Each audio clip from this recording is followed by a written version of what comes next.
महादेवाचं मंदिर आहे. इथं आहे ते 108 शिवलिंग आहेत. टोटल 47 मंदिर आहेत इथं. तुम्ही इथं पाण्याचं कुंड पण बघू शकताय. मासे वगैरे इथं आहेत. हे बघा, हे तुम्हाला प्रवेशद्वार दिसेल. नमस्कार मित्रांनो, आपण आजच्या या व्हिडिओमध्ये निघालो आहे सागरेश्वरला आपल्या मित्रांबरोबर. आणि मी सागरेश्वरला जाऊन तिथं असलेलं प्राचीन मंदिर ते सगळं मी तुम्हाला दाखवणार आहे. त्यामुळे शेवटपर्यंत नक्की राहा. आणि त्या सागरेश्वर मंदिराचं एवढं महत्त्व आहे की ज्यांना 12 ज्योतिर्लिंग करायला जमत नाही ते सागरेश्वरमध्ये येतात. आणि सागरेश्वरमध्ये आहे ते प्राचीन महादेवांचं मंदिर आहे. चला तर मग आपण निघूया सागरेश्वरला.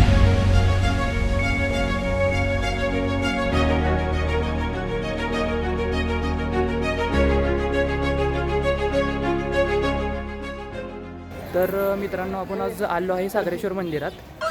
तुम्ही हे सगळं मागचा परिसर बघू शकताय. हा सागरेश्वर मंदिराचा पूर्ण परिसर आहे.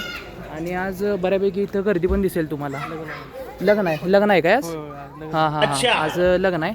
आणि या सागरेश्वर मंदिराचा इतिहास सांगायचं म्हटला तर हे एक आपलं महादेवाचं मंदिर आहे. इथं आहे ते 108 शिवलिंग आहेत. टोटल 47 मंदिर आहेत इथं. गणपती म्हटला तर उजव्या सोंड्याचा गणपती आणि डाव्या सोंड्याचा गणपती, हे 2 गणपती इथं आहेत.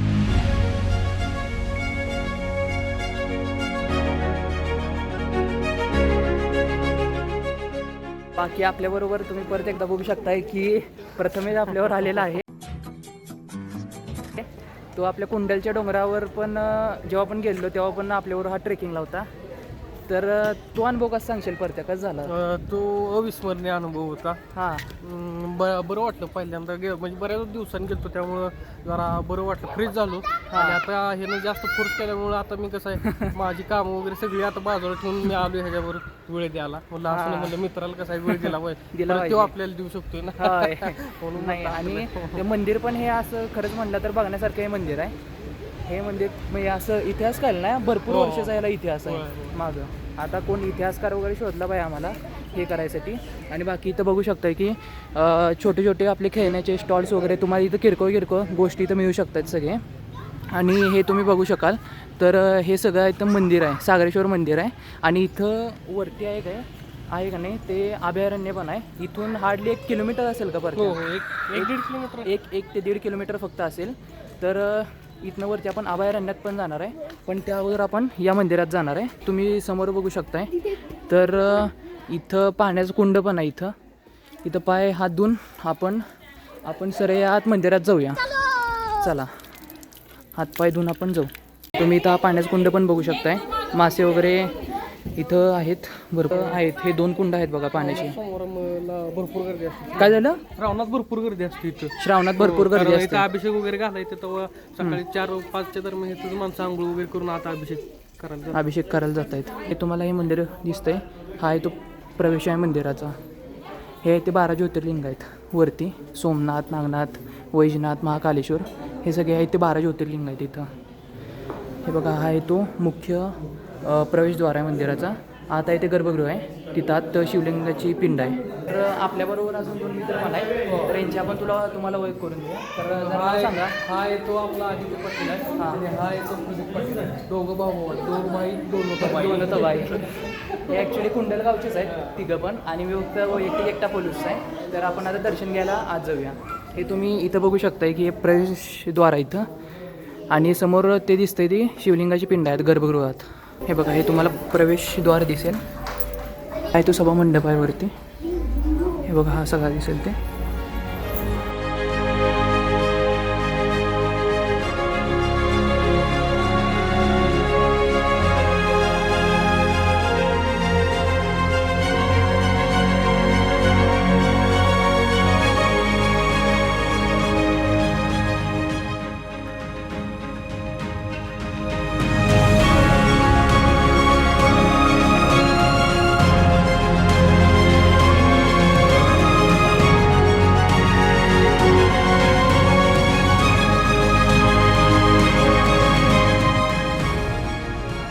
आपल्याला तुम्हाला जुन्या काळाची विहीर पण दिसते. यात पाणी आहे बऱ्यापैकी, थोडंफार आहे पाणी यात. ही अशी तुम्हाला विहीर दिसते बघा, जुन्या काळातली. आपल्याला इथं बाबा आहेत माझे, ते आपल्याला या मंदिराची सगळी माहिती सांगणार आहेत. हां, हे जरा. या मंदिरात चालू करू. हां चालू. या मंदिराचे मूळ नाव समुद्रेश्वर मंदिर असे आहे. हे देवराष्ट्राच्या हद्दीत येते आणि या पूर्वीचा इतिहास असा आहे की याला दक्षिण काशी म्हणून ओळखले जाते आणि इथं 21 लिंग आहेत महादेवाची. जर कोणाला काशीला जायला जमलं नाही किंवा महादेवाचं दर्शन लांबून घ्यायचं असं लांब द्यायला जमलं नाही तर ते इथं येऊन दर्शन घेऊ शकतात. तर इथे आपण वेगवेगळी भरपूर मंदिरं आहेत आपल्याला, ते पण आपण नंतर पाहूया. तर इथे अशी एक पूर्वीची कथा आहे की इथे जे राजा होते कौंडण्यपूर म्हणून कुंडल एक गाव शेजारी आहे, त्याचं पूर्वीचं नाव आहे कौंडण्यपूर. तर कौंडण्यपूरचे राजा एक होते, तर त्यांना एक असाध्य रोग झाला होता आणि त्यांना स्वप्नात येऊन देवांना सांगितलं की तुम्ही या ठिकाणी समुद्रेश्वरच्या इथं जावा आणि तिथे एक कुंड आहे, त्या कुंडामध्ये आंघोळ केलं तर तुमचं हे जो काही त्वचेचा रोग आहे तो समोर नष्ट होईल. त्यानंतर ते इकडे आले आणि त्या कुंडामध्ये आंघोळ केली आणि त्यांचा जो त्वचेचा विकार होता तो नाहीसा झाला. म्हणून इथं म्हणतात की इथं ज्यावेळी आंघोळ करतात माणूस इथं त्याचे बऱ्यापैकी त्वचेचे विकार नाहीसे होतात. तर अशी आख्यायिका आहे याची पूर्वी.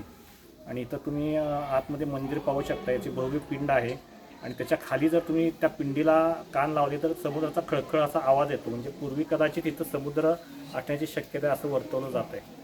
कदाचित हे कुंडाच्या पाण्याचं पण असू शकतं आहे, पण याला समुद्रेश्वर नाव का पडलं हे अजून आपल्याला गुपित माहीत नाही. पण त्याचा नंतर अपभ्रंश ते सागरेश्वर असं देवालयाचं. आणि इथं तुम्ही आज बघू शकता की खूप गर्दी आहे इथं.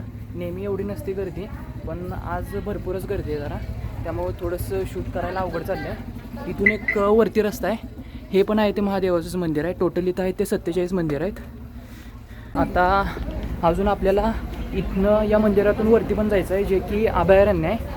म्हणजे फर्स्ट मॅनमेड अभयारण्य आहे, फॉरेस्ट आहे फर्स्ट मॅनमेड. तर तिथं आपल्याला या मंदिरातून जायचं आहे. आपल्या बऱ्यापैकी हे मंदिर सगळं कंप्लीट झाले, तुम्हाला पण दाखवून झाले, इतिहास वगैरे सगळा सांगून झाला आहे. आता आपण थेट वरती जाऊ. तुम्ही समोर रस्ता बघू शकताय, तो हा सरळ देवराष्ट्राला जातो आणि हा ताकरीला ना खाली ताकरीला जातो. आणि तुम्ही वरनं बघू शकताय हे मंदिर सगळं नजारा असा परिसर आहे सगळा. हे बघा हा सगळा असा परिसर आहे.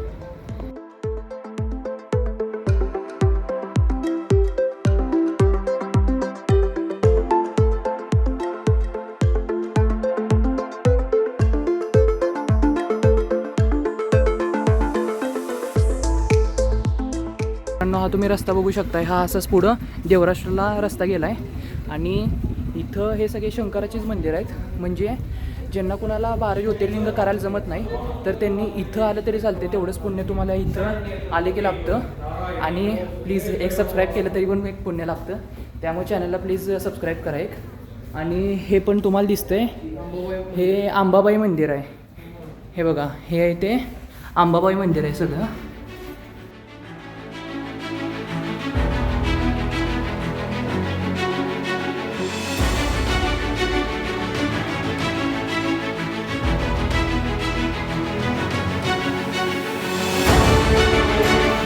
हॅलो.